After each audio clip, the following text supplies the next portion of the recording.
So let's start off by saying that we've heard it also before, that every person with osteoarthritis should be offered exercise therapy as a first line treatment. But what is exercise therapy? Well, exercise therapy is something very specific. It is defined as a plan of physical activities designed and prescribed for specific therapeutic goals.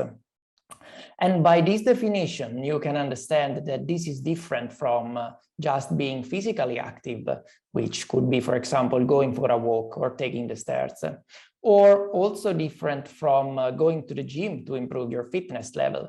But this is something very specific and therapeutic.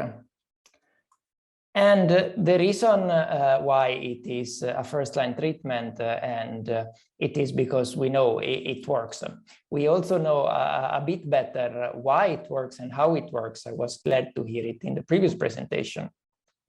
And overall, this evidence suggests that the type of exercise therapy doesn't really matter. They all seem to provide the same benefits for pain, for reducing pain and disability and improve the health-related quality of life.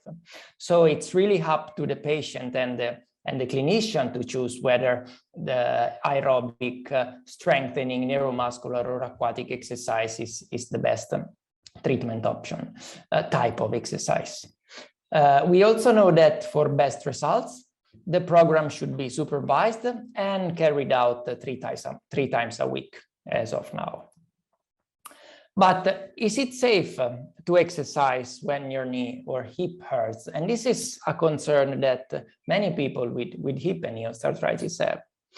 And the short answer to this question is yes, it is safe. And we can have a look at this figure to understand this yes. So here we have in this figure, in the horizontal axis, we can see the number of sessions of an exercise program which lasted 8 weeks. And in the vertical axis, the joint pain, which ranges from 0, no pain, to 3, maximum pain. What I would really like you to look at is the gray area of this graphic, which represents the changes from before to immediately after the exercise session on pain changes over the course of the 8 weeks program.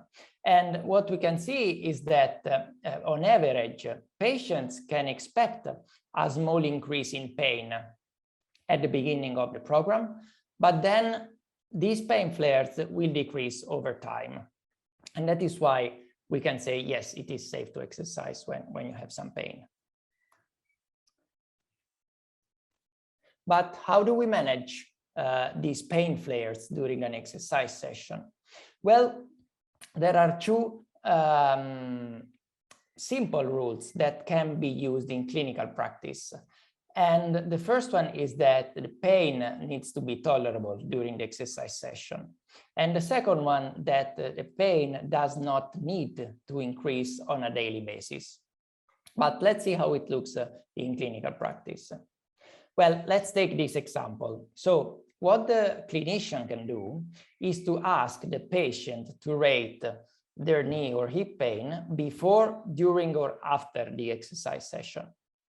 It is not as easy as it sounds to rate your knee pain, but with a bit of practice, it'll get better.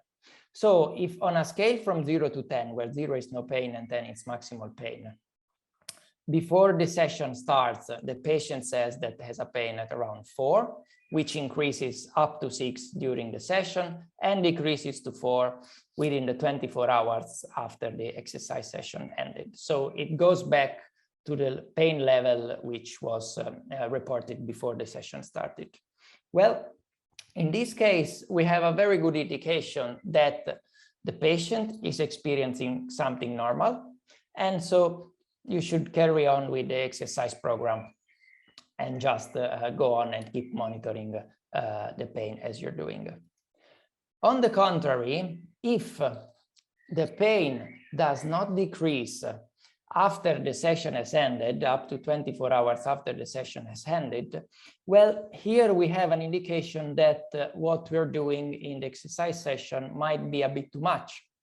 So should we then stop exercise? Should we then advise the patient to stop exercising? Well, not really, but what we can definitely do and consider to do with the patient is to lower the intensity, dose, or volume of the session. And this can be easily done by, for example, changing some of the exercises or changing the type of exercise therapy from aerobic to strengthening to neuromuscular or aquatic if needed. That's really up to the patient and the clinician to decide.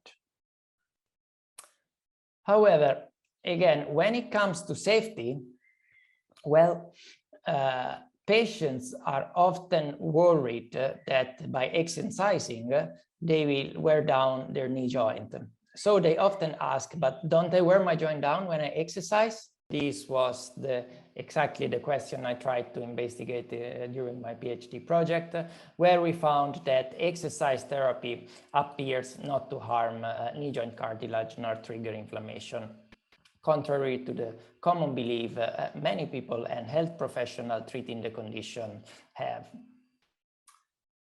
So to wrap up, what I would really like you to remember from this presentation is that exercise therapy, as intended by the osteoarthritis guidelines, is safe for people with hip and knee osteoarthritis.